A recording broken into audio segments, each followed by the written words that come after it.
Bon, alors la vraie difficulté, ça va être de cadrer correctement. J'ai décidé d'attaquer avec cette double page. Puisqu'en fait, c'est, je sais pas si vous pouvez voir, c'est en fait une seule feuille qui a été pliée en deux. Et c'est la face du papier que j'aime bien. Donc l'idée, ça va être de remplir là. J'aimerais bien faire quelque chose qui irait sur les deux pages, comme ça, en panoramique. Et après, d'autres petits éléments. Bon, bah, je vais aller fouiller dans mes images et voir ce que je peux dégoter.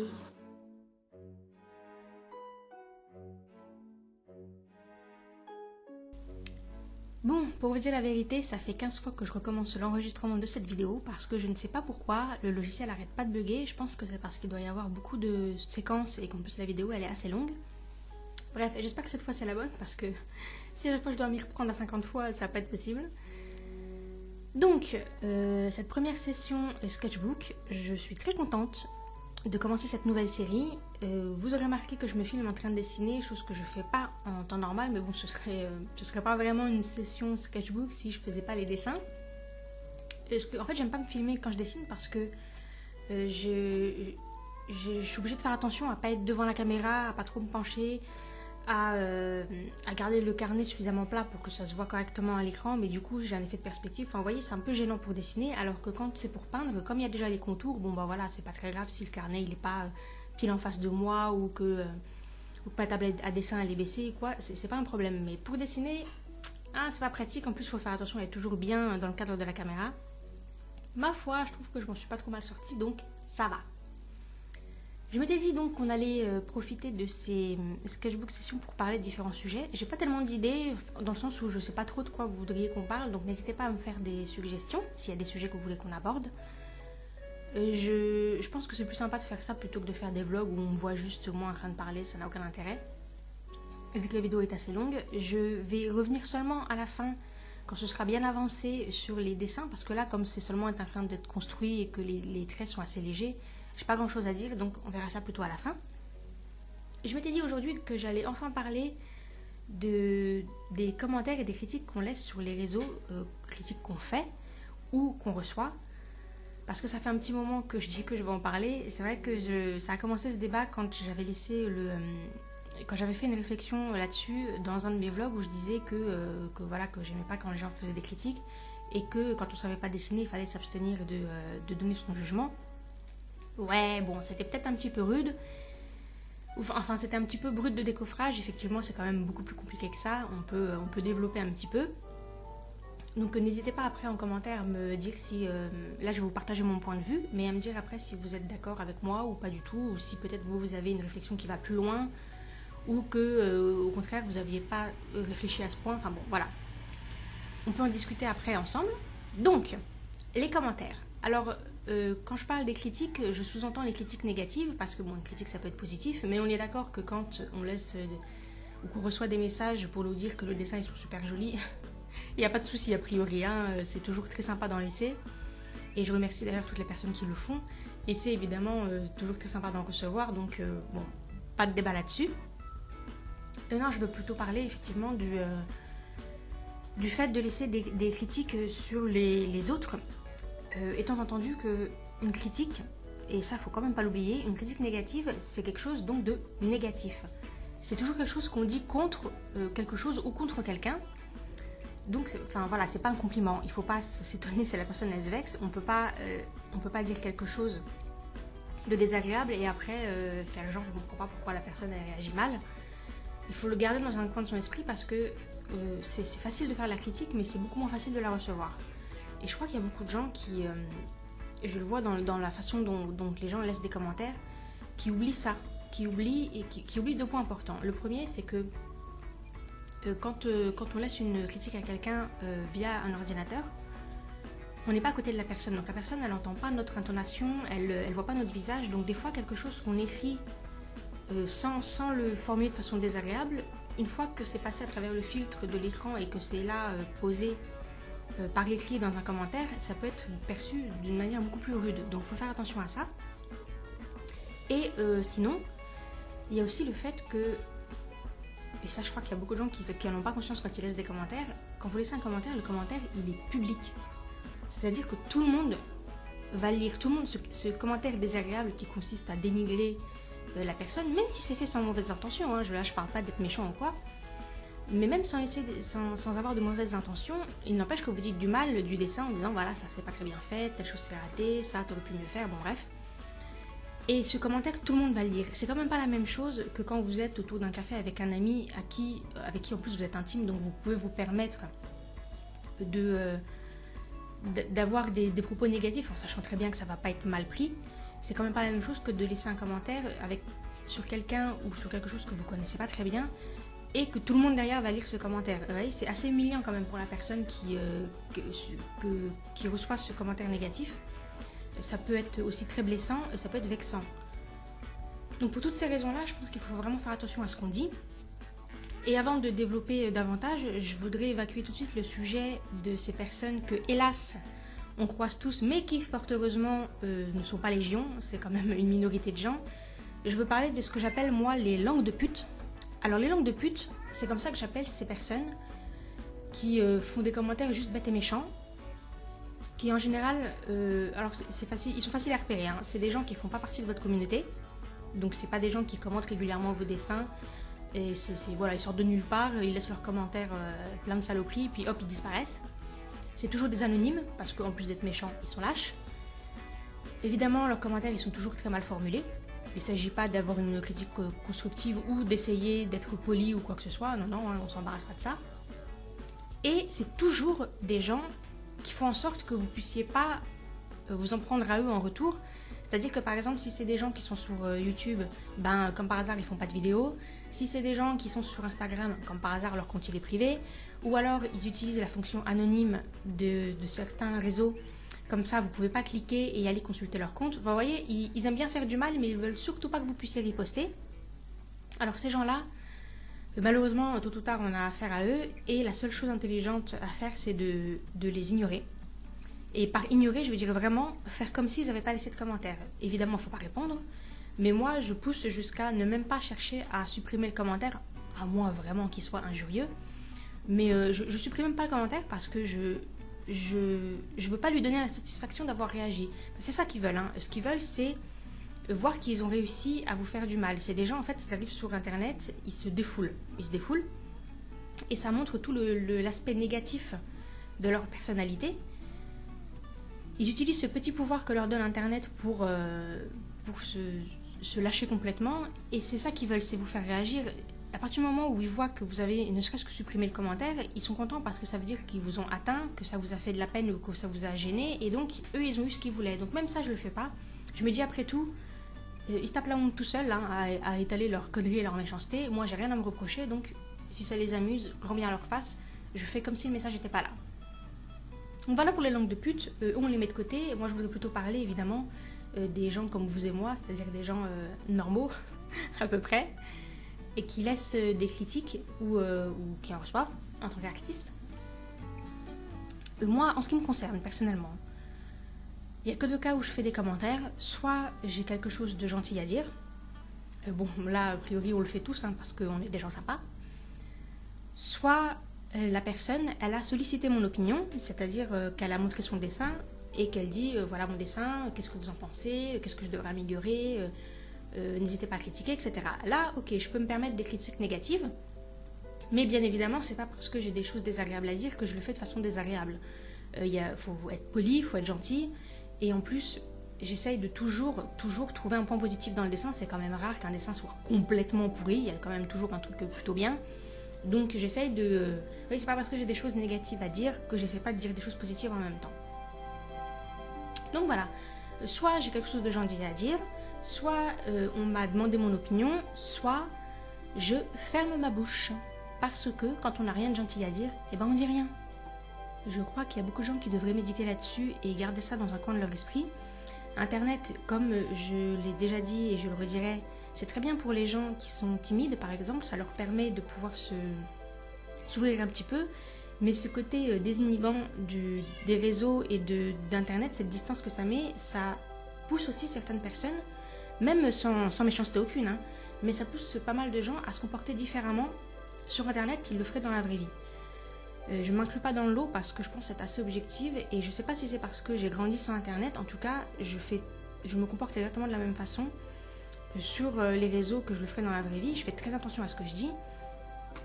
Et moi, dans la vraie vie, quand on ne m'a pas demandé mon avis, ben, je ne le donne pas. D'abord parce que c'est très prétentieux.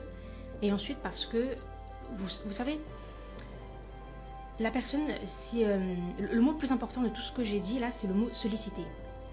Il y a une vraie différence entre quand la personne, elle vous a demandé votre avis et quand elle ne vous l'a pas demandé. Quand elle vous a demandé votre avis, bien sûr, il faut le donner.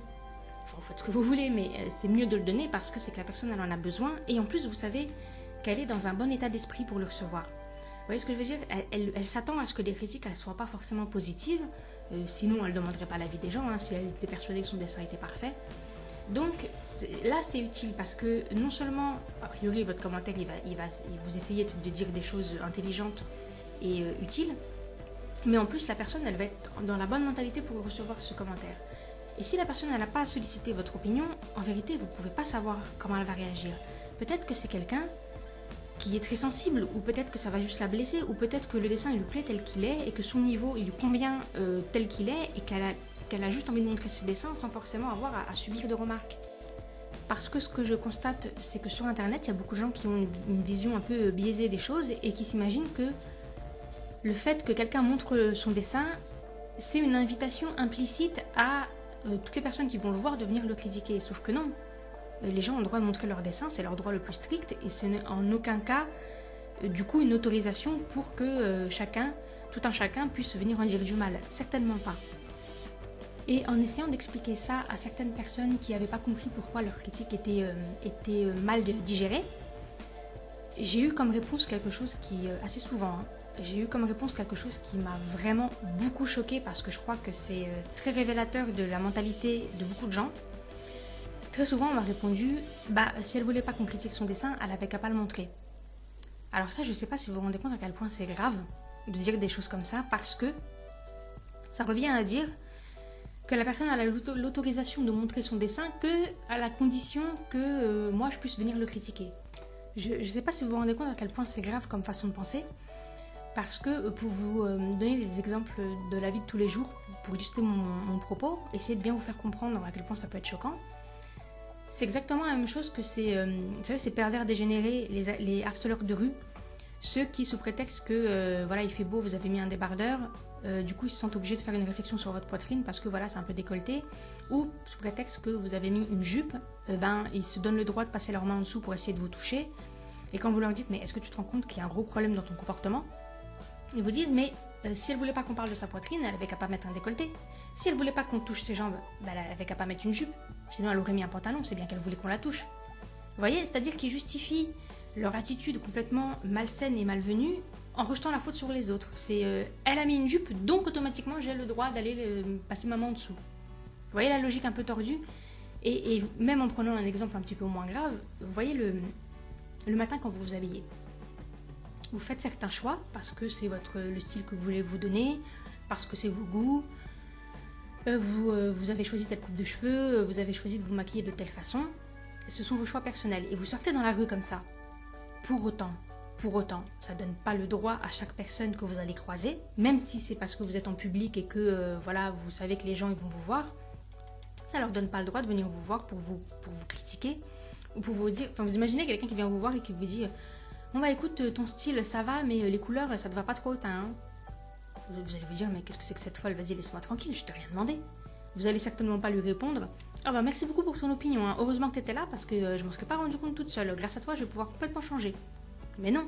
Et de la même façon, ça vous viendrait pas à l'idée d'aller voir quelqu'un, même si vous la croisez et que vous vous dites son manteau il est pas très bien coupé, ça lui va pas très bien.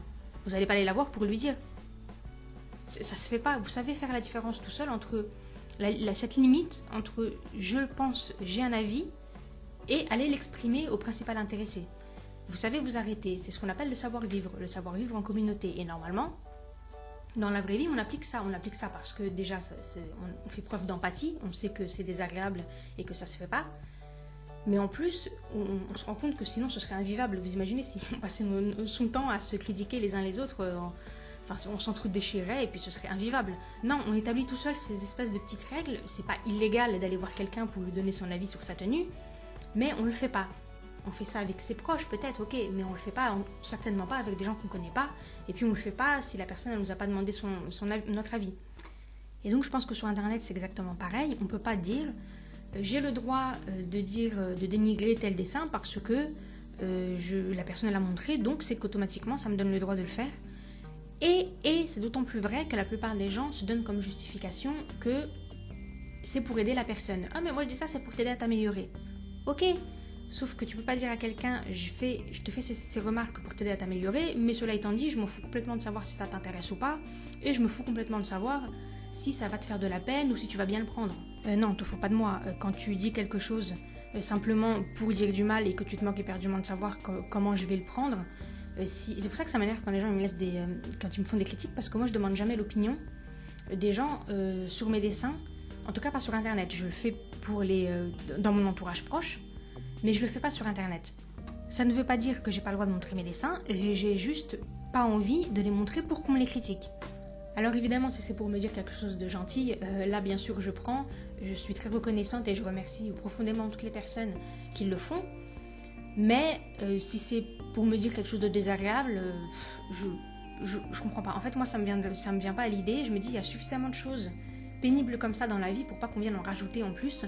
Quand j'aime pas quelque chose, ou que je trouve par exemple que les dessins sont trop répétitifs, que la personne elle fait tout le temps la même chose, ou que je trouve que telle chose c'est pas très bien dessiné, juste je trace ma route. C'est pareil sur YouTube, si j'aime pas une vidéo, que je trouve que la personne elle fait des vidéos pas terribles, mal faites et tout, bah je coupe la vidéo et je vais regarder les vidéos de quelqu'un d'autre, tout simplement. Je vois pas l'intérêt d'être mesquin et d'être là à laisser absolument son petit commentaire désagréable. C'est pas du tout mon délire, et je comprends pas qu'il y ait autant de gens qui le fassent sans se soucier vraiment de l'impact de ce qu'ils font. Il y a des gens qui sont... moi j'ai des amis, quand vous leur dites un truc désagréable, alors elles sont pas forcément dans le dessin, hein, mais quand vous leur dites quelque chose qui va contre elles, même si c'est pas vraiment hyper méchant, mais voilà, c'est une critique négative, après elles sont en boucle pendant 3 jours. Hein. Donc il y a des gens que ça blesse profondément et qui après, une petite remarque qui a été laissée comme ça de façon anodine, ça peut avoir quand même des conséquences sur les gens. Donc il faut faire attention. Et rien que pour ça, rien que pour pas blesser inutilement une personne ou pour pas faire quelque chose qui peut être vraiment dommageable, je m'abstiens, je fais pas de commentaires, sauf quand on m'a demandé mon avis, et je comprends pas en fait que les gens aient pas les mêmes égards pour moi. Je me dis, si moi j'ai la délicatesse de me dire bon bah écoute, ne va pas dénigrer telle chose ou ne va pas dire du mal, même si tu penses que ça peut aider la personne, ne le fais pas, parce que si ça se trouve tu vas obtenir l'effet contraire, et tout ça pourquoi? Juste pour être méchant? Non, ça n'a aucun intérêt. Et je comprends pas que les gens fassent pas le même effort envers les autres. Et d'ailleurs, l'autre jour, j'ai vu un tweet d'une artiste. Bon alors, moi là je suis avec mon petit speech, mais elle était vénère de chez vénère.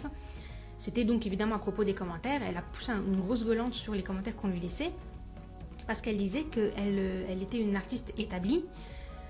Établie, elle disait ça dans le deux sens du terme, c'est-à-dire établie parce qu'elle vit déjà en partie de l'illustration, elle a déjà un niveau professionnel. Mais de toute façon, même quand on n'est pas un professionnel, on peut être un artiste établi dans le sens, un artiste qui sait déjà bien dessiner. Et moi, je me considère comme une artiste établie dans le sens où on ne peut pas dire que je ne sais pas dessiner. On peut ne pas aimer mon style, il peut y avoir des maladresses ou des fois des choses qui sont pas aussi bien maîtrisées, ou de toute façon, des fois on commet des erreurs, hein, peu importe son niveau. Il peut y avoir des choses à améliorer, mais dans l'ensemble, on ne peut pas dire que je ne sais pas dessiner les corps, que je ne sais pas dessiner les vêtements, que mes personnages, on ne comprend pas. Enfin, vous voyez, ça va, j'ai un niveau normal, correct, je commets plus de grosses erreurs. Et ce qu'elle disait, et je me suis dit, mais ouais, c'est vrai.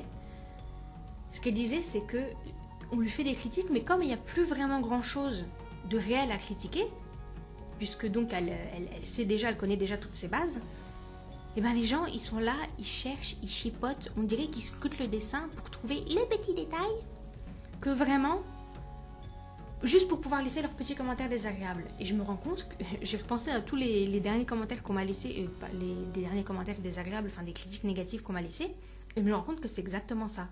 En fait, j'ai plus de critiques, vraiment, où ça m'aide à m'améliorer. C'est des choses, des fois... Alors soit c'est vraiment des pécadilles, genre ah bah t'as fait le nez légèrement trop long, t'as les yeux légèrement trop rapprochés, comme si ça pouvait vraiment être un défaut. Ou alors des fois, c'est carrément, alors ça n'a plus rien à voir vraiment avec une critique pour m'aider à m'améliorer, c'est les gens, ils balancent carrément leur goût personnel. Genre, ah bah tu as utilisé telle couleur, bah moi je préfère telle autre couleur. Ou ah t'as dessiné tel sujet, bah j'aurais préféré que tu dessines plutôt ça ou ça. Et là je me dis, mais alors quoi, la prochaine fois quand je publie un dessin, je te demande ton approbation ou c'est comment? Parce que si maintenant il faut que je dessine selon les goûts de tout un chacun, je m'en sors plus. Et ces gens-là, je serais curieuse de savoir comment ils justifient leurs commentaires, puisque du coup ils disent quand même du mal du dessin. C'est telle couleur j'aime pas, t'as dessiné tel sujet j'aime pas. Mais ça n'a aucun intérêt en soi pour aider la personne à progresser. Donc là, vraiment, pour moi, c'est très révélateur des mauvaises intentions. Ça n'a plus rien à voir avec le fait de « Non, mais moi, je dis ça pour essayer de t'aider à t'améliorer. » Non, tu dis juste... Je sais pas, en fait, les gens, ils ont pas de filtre, vous voyez, c'est genre c'est Internet, et du coup, ils peuvent dire tout ce qui leur passe par la tête sans avoir cette espèce de recul de se dire « Est-ce que ma remarque, elle est vraiment utile? Est-ce qu'elle est nécessaire ?» Vous savez, c'est comme la parole de sagesse chinoise qui dit « Avant de dire quelque chose, laisse tes paroles passer par 3 portes. Est-ce que c'est gentil? Est-ce que c'est nécessaire? Et est-ce que c'est utile? » Voilà, si c'est pas ces 3 choses-là, dis rien. Juste dis rien. En tout cas, c'est ce que j'essaye de m'appliquer moi comme règle de vie. Je suis sûre que comme ça, j'essaye en tout cas de jamais être blessante et de jamais être méchante. Et je crois que ça vaut mieux pour beaucoup de gens parce que je suis plutôt quelqu'un de très franc.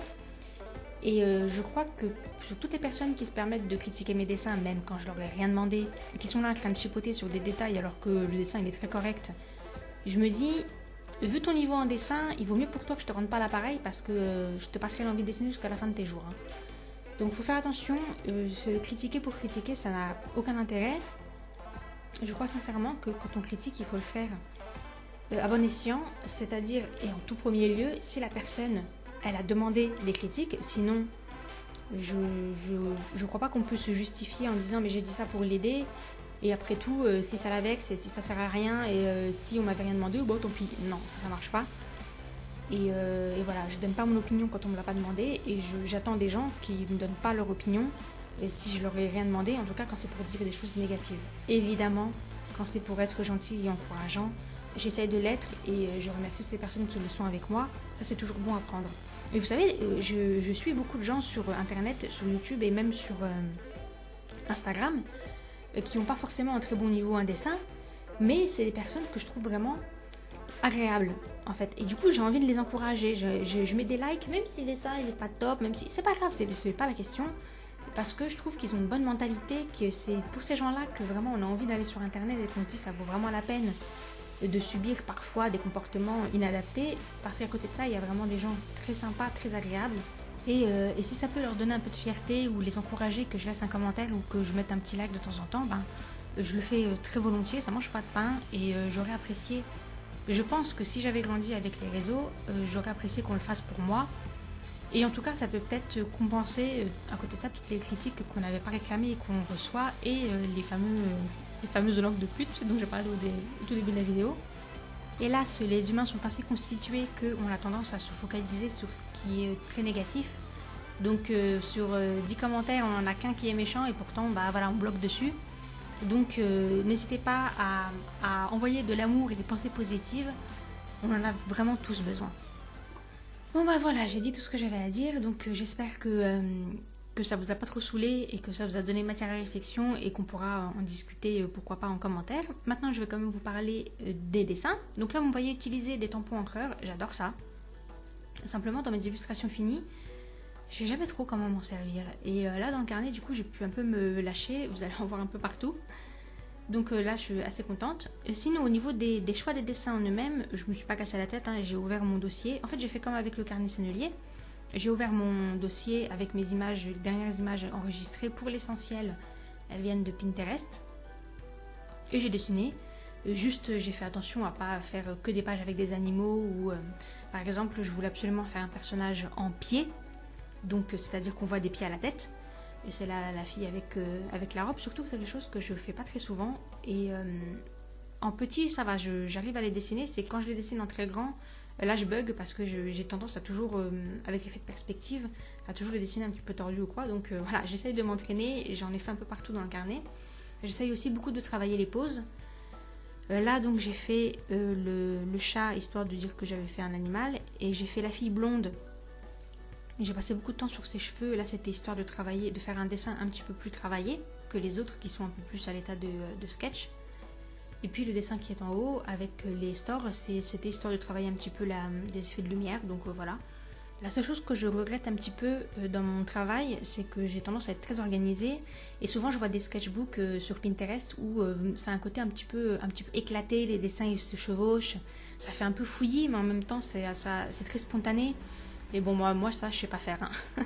Moi je passe ma personnalité et tout est bien classé, donc des fois je reviens un petit peu en arrière et là notamment sur cette page là je suis revenue en arrière. Ah, bon, j'ai arrêté de filmer entre temps donc vous verrez ça que pour le sketchbook tour, mais j'ai mis des textes, comme ça me permet de travailler ma calligraphie et ça me permet d'habiller un petit peu la page et de la rendre moins vide. Donc n'hésitez pas à faire ça, à revenir en arrière et à rajouter des éléments pour compléter un petit peu. Bon bah voilà, j'espère que ça vous plaît et que vous avez aimé les différents dessins et que vous avez aimé voir le process. Et j'espère que mon blabla vous a plu. Nous on se retrouve très bientôt pour une prochaine session sketchbook et d'ici là portez-vous bien. Bye!